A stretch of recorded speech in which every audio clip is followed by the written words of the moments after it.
Hi, I'm Michael John Lytle, Chief Development Officer at Source, a European asset manager focused on exchange-traded funds. Today I'm going to be speaking with Lee Kranefuss, Executive Chairman of Source, about developments in the ETF industry.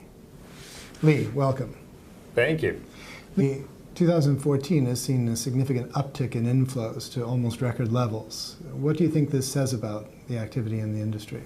Well, ETFs are always popular. Since 2000, when we really had the first big launch of ETFs anywhere in the world, more and more investors understand the benefits.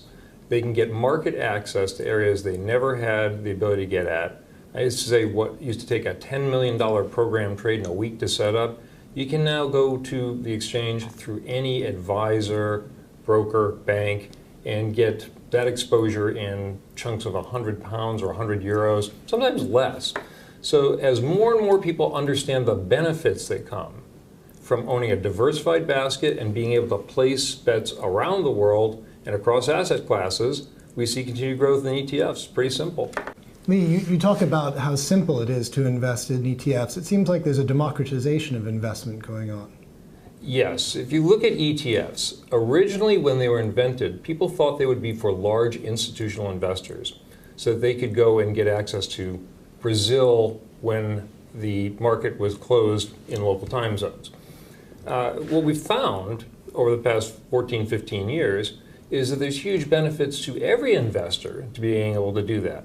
And so ETFs really do democratize investing. They make available what used to only be available to the billion-dollar investor, to someone who's got their own personal wealth or an advisor advising through a private bank or otherwise, their typical customer.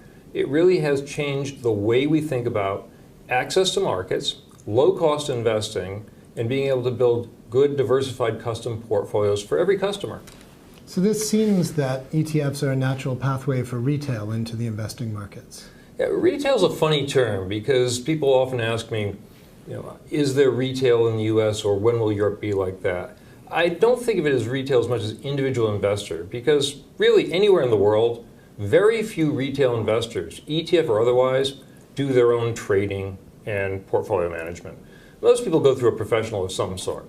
And so there's continued growth through the advisor networks. In the US, they would be thought of as brokers or what are called RIAs. Over here, private banks, wealth managers, and IFAs. People like that. Individual investor is a term I like because in the end, most savings is for individual investors, but that doesn't mean they go do their own buying and selling. Some people have expressed concerns about ETFs, particularly when they're providing exposure to less liquid assets like high yield. Do you have concerns about ETFs? Well, the ETF is an inherently robust design. I wish I'd come up with the idea, but stand on the shoulders of giants there. The actual ETF structure has been around over 20 years, and we've never seen a significant problem with an ETF from a major provider. Part and parcel of designing the ETF, the underlying structure in each individual one, is figuring out how to make it robust. And while there have been times, the flash crash, people thought ETFs caused it. Actually, exchange problems caused it, and then caused problems for ETFs, as well as individual securities and mutual funds and everything else. So I worry about it in the sense that people get concerned and there may be a false attribution, but by and large, I don't worry about things like that happening in ETFs because there's a very robust vehicle that was designed to be industrial strength. Lee, ETFs have often been synonymous with passive, but we've seen an expansion of exposure being offered in ETFs into smart beta, active beta, and on into fully active funds. What do you think of this trend? Well, I think ETFs are the best way to distribute any return or exposure that you can. The exposure may be, I don't like the term passive, but I'll use it, passive to a country. I just want to put money on that market. It could be exposure to some active manager's strategy. In general, ETFs, because they can be traded during the day, they can be accessed through any brokerage or bank account, any number of other features are a superior way to do it over traditional funds. So I think we're going to naturally see that progression, and I think it's all good stuff. ETFs are the way to go. Excellent. Lee, thank you very much for taking time today, and thank you. We look forward to speaking to you again soon.